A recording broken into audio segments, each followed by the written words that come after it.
boa noite, a paz do Senhor. Estamos aqui mais uma vez para falarmos um pouco sobre a palavra do nosso Deus. E hoje, como foi falado, a gente vai ver dois casos. Um é rapidinho aí, que é Jefté, se ele sacrificou ou não sacrificou a sua filha. E o próximo caso será o caso de Saul e a pitonisa de Endor. Quem subiu para falar com Saul? Foi Samuel? Bom, vamos lá. Juízes 11, 30 e 31 está aí nos falando sobre Jefté. E diz assim a palavra: E Jefté fez um voto ao Senhor e disse: Se totalmente deres os filhos de Amon na minha mão, aquilo que, saindo da porta da minha casa, me vier ao encontro, voltando eu dos filhos de Amon em paz, isso será do Senhor e o oferecerei em holocausto. Juízes 33, 40 diz assim: E os feriu com grande mortandade, desde Aroer até chegar a Minite, 20 cidades e até Abel-Queramim. Assim foram subjugados os filhos de Amon diante dos filhos de Israel. Vindo, pois, Jefté a Mispá, a sua casa, eis que a sua filha lhe saiu ao encontro com adufes e com danças. E era ela a única filha, não tinha ele outro filho nem filha. E aconteceu que quando a viu, rasgou as vestes e disse: Ah, filha minha, muito me abateste e estás entre os que me turbam, porque eu abri a minha boca ao Senhor e não tornarei atrás. E ela disse: Meu pai, tu deste a palavra ao Senhor, faze de mim conforme o que prometeste, pois o Senhor te vingou dos teus inimigos, os filhos de Amon. Disse mais a seu pai: Concede-me isto, deixa-me por 2 meses que vá e desça pelos montes, e chore a minha virgindade, eu e as minhas companheiras. E disse ele: Vai, e deixou-a ir por 2 meses. Então foi ela com as suas companheiras e chorou a sua virgindade pelos montes. E sucedeu que ao fim de 2 meses tornou ela para seu pai, o qual cumpriu nela o seu voto que tinha feito, e ela não conheceu homem. E daí veio o costume de Israel, que as filhas de Israel iam de ano em ano lamentar por 4 dias a filha de Jefté, o Gileadita. A pergunta que não quer calar, ela foi sacrificada, afinal de contas? Sim ou não? Levanta em conta que Jefté era um conhecedor das Escrituras. Ele conhecia muito bem a Torá. Ele era um servo do Senhor. E ele agiu toda a sua ação de ir para a guerra, de ter orado ao Senhor, clamado ao Senhor para que o Senhor Deus fosse com ele. Tudo foi cumprido. E a Bíblia diz também que quando a gente faz um voto, esse voto tem que ser cumprido. E ele não voltou atrás, mesmo sendo a sua filha. O voto foi cumprido. A pergunta é: ela foi sacrificada? Aí está escrito que ela foi sacrificada? É dito claramente nesse texto que ela foi sacrificada? Muitas pessoas acreditam piamente que ela foi sacrificada. Só que nós temos um problema aí, e Jefté sabia muito bem disso. Deus não aceita sacrifício humano, em hipótese alguma. Porém, o próprio texto já esclarece para a gente que ela não foi sacrificada da maneira que nós entendemos. O sacrifício que ela fez foi outro tipo de sacrifício, tá? Eu vou ler aqui na Bíblia a mensagem, essa mesma passagem aí, e ela vai dar um esclarecimento assim melhor para a gente, tá bom? Eu vou ler o capítulo 11, né, do 33 ao 40. Ele os atacou com todo o ímpeto, desde Aroer até a região de Minite, até Abel-Queramim. E conquistou 20 cidades. Foi um verdadeiro massacre. Os amonitas foram dominados pelo povo de Israel. Jefté voltou para Mispá e sua filha saiu de casa para encontrá-lo, dançando ao som de tamborins. Ela era a filha única porque ele não tinha outros filhos e filhas. Quando ele percebeu quem era, rasgou a própria roupa e gritou: "Ah, minha filha querida, estou envergonhado. Você é a causa do meu desprezo. Meu coração está partido. Fiz um voto ao Eterno e não posso deixar de cumpri-lo." Ela disse: "Meu pai, se você fez um voto ao Eterno, faça comigo o que prometeu." O Eterno fez a parte dele, livrando você dos amonitas. Ela disse também a seu pai: "Só vou pedir uma coisa. Dê-me 2 meses para que eu possa ir às montanhas com as minhas amigas, chorar por causa da minha virgindade, já que nunca vou poder me casar." Ele respondeu: "Você pode ir." E deu a ela o prazo de 2 meses. Ela e as suas amigas foram para as montanhas, chorando por ela não poder se casar. 2 meses depois, ela estava de volta. Ele cumpriu o voto que tinha feito a respeito dela. Ela nunca teve relações com homem algum. Tornou-se então um costume em Israel que todos os anos as moças de Israel se reuniam durante 4 dias para chorar pela filha de Jefté de Gileade. Essa versão é da Bíblia, a Mensagem. Ok? Então temos aí claramente qual foi o sacrifício dela, dele e ela, né? Ela também. Ele só tinha ela como filho. Eu estou aqui só respondendo uma pessoa aqui, por favor, espera um pouco. Ele só tinha ela como filha, não tinha outros filhos.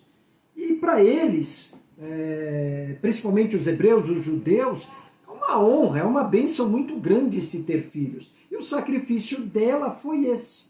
Ela permaneceu virgem o resto da sua vida. Não conheceu o homem, não casou, não deu herança. É esse daí o sacrifício. Ok? Sacrifício, voto cumprido, sem necessário ter colocado fogo em ninguém. Tudo bem aí, Salinha? Tranquilo? Tinha dúvida com relação a isso? Não? Ótimo, porque algumas pessoas ainda têm, né? O próximo caso, agora, é o caso de Saul e a feiticeira de Endor. Isso aí está em Samuel 28, 7 a 25, que conta essa história, né? A trágica história de Saul, que foi muito desobediente, rebelde com relação à palavra de Deus, apesar de conhecê-la, né? Não teve paciência de esperar a providência divina em sua vida, Deus fazer o que ele queria fazer da maneira que ele queria fazer, né? E quando a gente se apressa a fazer aquilo que é para Deus fazer, a gente geralmente quebra a cara, né? A gente vive aí querendo dar uma forcinha para Deus. Deus não precisa nem da tua nem da minha força. Ele é soberano. Não precisa de força de ninguém. Não precisa de nada nem de ninguém. Então essa historinha que Deus precisa de você, não. Ele não precisa de você. É ao contrário. É você e eu que precisamos dele todos os dias da nossa vida. Tá certo? Então eu não vou perder tempo lendo aqui todo esse texto. Espero que você possa ler aí onde você se encontra. Tá ok? Bom, vamos lá então. O caso de Saul e a feiticeira lá de Endor, de 1 Samuel 28, 7 e 25. Bom, as relações de Saul com essa bruxa de Endor em 1 Samuel 28 é um objeto assim de debate, de especulação. A interpretação a nossa interpretação aí é que não foi Samuel quem se manifestou para Saul, mas ali ocorreu uma manifestação de um espírito diferente, uma fraude.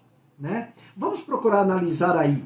Antes do encontro, A razão que levou esse rei aí, Saul, a procurar uma médium, essa mãe de santo, ou macumbeira, queira você chamar da maneira que você quiser, essa pessoa que se comunicava aí com os mortos, né, pseudamente, para resolver seu problema. É a mesma razão que hoje milhões de pessoas, elas buscam uma solução para os seus problemas aonde? No espiritismo. Apesar de Saul saber que Deus não admitia esse procedimento. Então o principal motivo aí foi o desespero. Porque o que acontecia naquele momento? Os inimigos de Israel, os filisteus, eles estavam prestes a atacar lá os israelitas. Então quando Saul viu o acampamento lá dos adversários, com todo o aparato militar, ele ficou dominado pelo medo. E o coração dele se agitou muito. Se agitou de uma maneira muito grande. E após ter sido recusada a resposta divina, foi que ele então procurou quem? Uma médium. Então Saul, ele se encontrava desesperado, perturbado espiritualmente, porque o Senhor, o Eterno, não lhe respondeu, nem pessoalmente, que seria por sonhos, nem através dos sacerdotes, que na época eram os responsáveis pela intercessão do povo diante de Deus, e nem pelos profetas, que são os instrumentos de Deus para revelar a vontade do Eterno para nós, os homens. Se Deus não me respondeu pelos métodos tradicionais, pelos métodos não tradicional, mas correto, né? Por que Deus então responderia Saul através de uma médium? Por que Deus mudaria de ideia? Eu não posso acreditar que Deus lhe responderia dessa forma, de maneira alguma. Então, antes da morte de Samuel, Saul, ele havia desterrado, acabou com os médiuns e os adivinhos. Porém, quando Saul procurou a médium, Samuel, ele já estava morto. Deus já havia rejeitado Saul. O Espírito de Deus havia já se afastado dele, conforme a gente pode ler lá em 1 Samuel 16, 14. Esse capítulo 28 mostra aí esse desesperado e atormentado e com muita urgência esse rei, porque os filisteus estavam muito próximos. Saul sabia que era pecado, que era uma desobediência a Deus, consultar pessoas envolvidas com feitiçaria e consulta aos mortos. Isso você pode ler lá em Êxodo 22, 18 e 1 Samuel 28, 3, tá? E é como se Saul dissesse, se Deus não me responder, o diabo me dá a resposta. E foi o que ele fez. Infelizmente, não é isso que nós vemos muito em nosso meio também? Pessoas que hoje, outrora, estavam dentro de uma igreja, amanhã eles já estão fora. Porque eles têm a impressão que Deus está demorando para lhe responder. Aí eles vão procurar em outros artifícios. Então, isso que foi escrito de 7 a 25, ele foi escrito por uma testemunha ocular. Ou seja, ele foi escrito por um dos servos de Saul que o acompanhou até essa necromante. Então, frequentemente, esses servos aí, os servos do rei, quem acompanhava esse pessoal, eram pessoas estrangeiras. E quase sempre, esses estrangeiros eram o quê? Supersticiosos. Crentes, mas crentes no erro. Razão porque esse estilo que ele escreve é tão convincente. Então, a gente deve ler aí o relatório e compreender que foi escrito do ponto de vista dessa testemunha. Não se pode dizer que a aparição de Samuel tenha sido verdadeira. Provavelmente esse servo de Saul, ele acreditava no poder dessa mãe de santo e sabia muito bem onde ela poderia ser encontrada. Tá? Não esqueça que Saul já tinha mandado desterrar todos da terra, mas essa estava escondidinha. E esse servo levou Saul até a ela, porque ela, para esse servo, era uma pessoa conhecida. Então, Saul apelou a médium de Endor. O que ele fez aí? Ele violou a lei divina que ele mesmo antes procurou cumprir. Então, a Bíblia, ela tem em si mesma os argumentos necessários para desmentir as afirmações do servo de Saul.